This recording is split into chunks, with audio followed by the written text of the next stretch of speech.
Bom, continuando a nossa aula sobre doenças periodontais, na aula passada a gente falou um pouco sobre gengivite e os seus diversos tipos, como ela é ocasionada.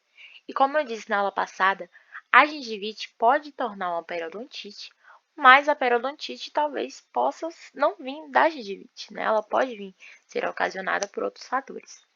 Aqui a gente tem, né, essa imagem, que foi fornecida através desse site, né, dessa clínica odontológica, em que a gente consegue observar aqui um dente e uma gengiva saudável. Aqui, né, já vamos fingir que tem uma seta aqui, em um caso de gengivite, né, que a gente estudou na aula passada, que pode ser ocasionada por diversos fatores, né, como fatores alérgenos, como síndromes, como placa, né, como bactérias, diversos fatores podem ocasionar. Então, a gengivite, ela houve, né, essa inflamação tecidual, né, nesses tecidos moles, e aí ocasionou essa tipo de gengivite, que existem vários tipos dela. E também pode ocasionar a periodontite, né, que apresenta já uma gengivite com a periodontite, né, que a gente consegue observar o acúmulo de placa. Aqui uma periodontite avançada, né, que a gente consegue observar a perca de extensão maior do que numa periodontite inicial, né, que a placa já comendo todo o dente. Além, né, de que a periodontite ela pode ser juntamente presencionada com cálculos, né, que são tártaros dentais. A gente consegue observar, né, se o paciente ele está com um caso gravíssimo de doença periodontal. Então, para começar, vamos falar sobre a periodontite, né, que é uma inflamação do tecido gengival associada a uma perca de extensão. Eu gosto muito dessa imagem porque nela eu consigo observar literalmente a perca de extensão, né, o acúmulo de placa, consigo observar aqui, né, uma gengiva totalmente inflamada, totalmente vermelha, roseada. E a periodontite, ela pode afetar, além da perca de extensão dental, no ligamento periodontal, pode fazer também uma progressão, né, dessa inserção, até eu perder o dente. Então, se eu não trato, eu perco o dente. Porque a depender do estágio que esteja a periodontite, pode vir a ocasionar isso, né? Pode vir a formação da bolsa. Bom, a periodontite, ela pode se levar em consideração o acúmulo de placa, né, como está nessa imagem. Por exemplo, existem alguns casos de placas extensas sem a destruição periodontal. E quando eu tenho a presença de periodontite, né, quando tenho a gengivite, eu tenho essa perca de extensão. Então, como eu disse na aula passada, eu tenho que inserir uma sonda, e essa sonda, ela tem que, se ela ultrapassar a presença de 3 a 4 milímetros, eu falo que esse paciente teve uma perca de extensão. E se ela está mais que 4 milímetros, se ela está 6, se ela está 7, o caso é gravíssimo. Bom, os fatores primordiais que são ocasionados pela periodontite é o tabagismo, cerca de 90% dos casos. Então, o paciente fumante ele é mais propício do que um diabético? Sim. E a diabetes é mais se fala diabetes mellitus, né? Bom, além disso, a predisposição genética também pode vir a ocasionar periodontite, mas não tanto é afetada quanto o tabagismo. Em relação a algumas características clínicas, ela vai afetar mais os homens com idade mais avançada e baixo nível socioeconômico, ou seja, adultos na faixa de 50 a idosos acima de 60 a 70 anos com baixo nível socioeconômico, né? E uma das principais causas desta perca dentária é por causa, né, da falta de higienização. Bom, na periodontite eu tenho uma ausência da hiperplasia gengival quando ela não é associada à placa. Então a periodontite ela já foi muito mais ocasionada, né, do que nos dias atuais. Um desses fatores, acredito que eu até já devo falado isso em um vídeo, foi que a OMS, né, que é a Organização Mundial de Saúde, implementou que alguns governos, como por exemplo aqui no Brasil, colocassem flúor na água. Muitos países não aceitaram isso, né, visto que o flúor pode ocasionar, como por exemplo, né, fluorose, fenólogo de anomalias. Pode causar fluorose dental, mas aqui no Brasil, né, foi um dado, foi diagnosticado, foi diagnosticado não, foi publicado que houve uma perca muito grande em relação aos pacientes que tinham periodontite em um ano para os que tinham hoje. Isso dá por causa do fluxo da água, né? Então, muitas vezes esses pacientes não escovam os dentes durante anos, ou então usam escovas de dentes partilhadas e com o fluxo na água a situação melhorou. É um fator positivo para isso. Bom, a primeira periodontite que a gente vai estudar é a periodontite ulcerativa necrosante, ou periodontite crônica. Ulcerativa crônica. Bom, essa periodontite, né, como eu disse na aula de gengivite, é quando a gengivite progride para a periodontite ulcerativa necrosante, mas isso pode não acontecer. Bom, na periodontite ulcerativa necrosante, eu consigo observar a perca de extensão clínica, né, e também do osso alveolar.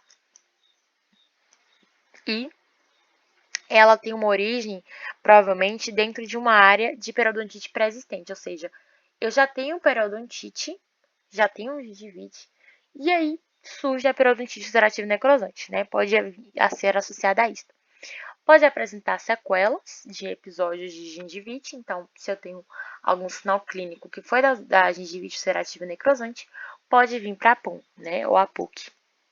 Afeta mais pacientes jovens, né? Afeta mais esses pacientes que são malnutridos, então pacientes que não comem, que tem um fator social baixo, né?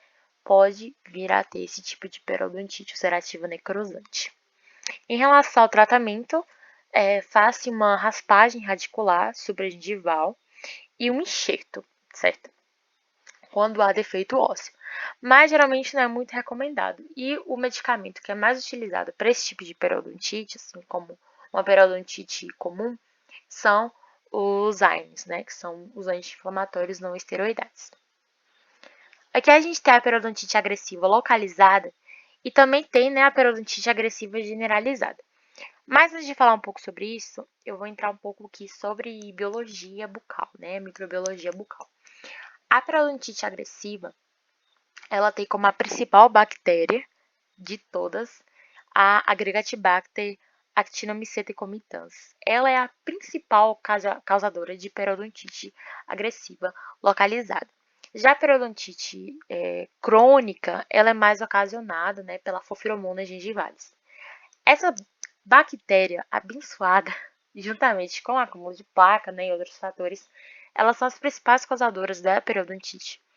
E na periodontite agressiva localizada, ela é quando afeta, vamos supor, menos dentes. Por exemplo, o que a gente pode observar na parte dos dentes superiores, que esses dentes eles foram mais afetados com perca de extensão do que os inferiores, certo? Então, a localizada é como se ela afetasse uma área.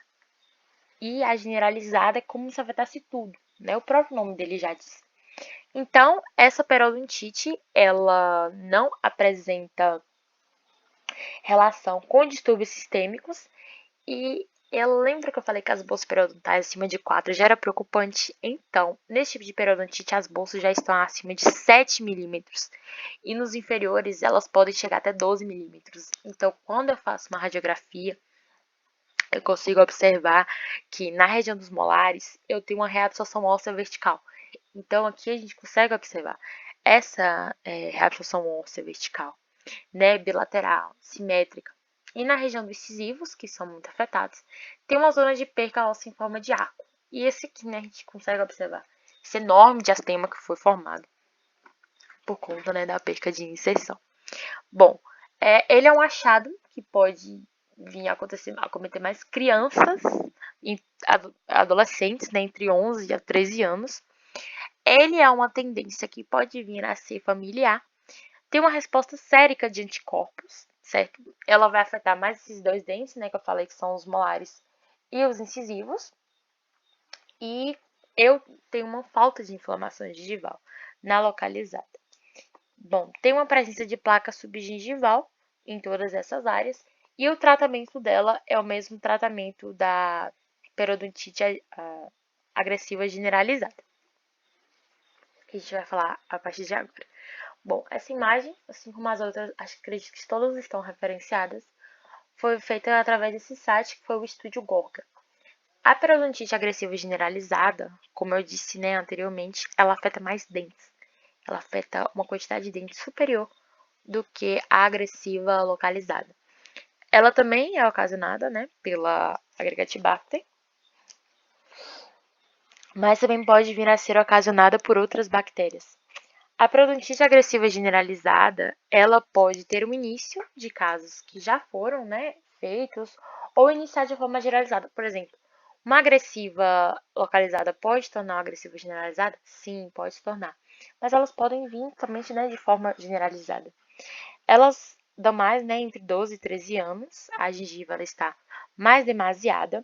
Tem placas, né, a gente consegue observar que o tártaro, né, presente nessa gengivite e uma resposta sérica de anticorpos. Bom, a periodontite agressiva generalizada, em relação ao tratamento, devo fazer uma raspagem, certo? Com o uso de antibióticos, cirurgias, né, caso seja necessário, e bochechos com clorexidina em água. Devo fazer um acompanhamento mensal, né, a depender do dentista, mas geralmente de 6 em 6 meses, e depois de 3 em 3 meses para saber se essa doença ela foi realmente solucionada ou ainda tem alguma prática, né, a pendente. Bom, então foi isso a nossa aula de hoje. Foi uma aula menor do que a de gengivite. É porque a periodontite ela é muito rara. Graças a Deus, a periodontite, as doenças periodontais ao redor, né, em geral, elas são menos frequentes nos dias atuais do que a gengivite, do que a cárie, né? Quer dizer, a cárie. Então, a periodontite agressiva, a periodontite localizada, a periodontite necrosante, elas são mais raras do que a gengivite. Vamos supor, uma gengivite é muito mais fácil você ver um dentista que atendeu, por exemplo, 10 pacientes em 2 meses que teve gengivite do que periodontite, porque é muito difícil você ver, né, nos dias atuais, uma pessoa chegando a esse nível, né, de uma periodonte generalizada, de uma periodonte necrosante, é muito difícil você ver hoje em dia isso. Então, ainda mais isso, né, em países pobres, em países que realmente a pessoa não tem condição, em países em guerras, enfim, uma série de fatores ocasionam esses tipos de periodontite. Bom, assim como nos outros vídeos, eu não trouxe todos, mas eu quis trazer as principais, as que são mais presentes, né? As que vocês podem ver mais na clínica durante seus atendimentos em seus consultórios particulares. Bom, então é isso.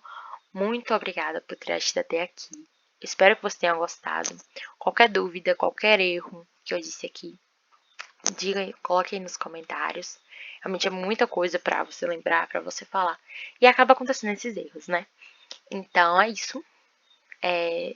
Muito obrigada por ter assistido até aqui. E valeu!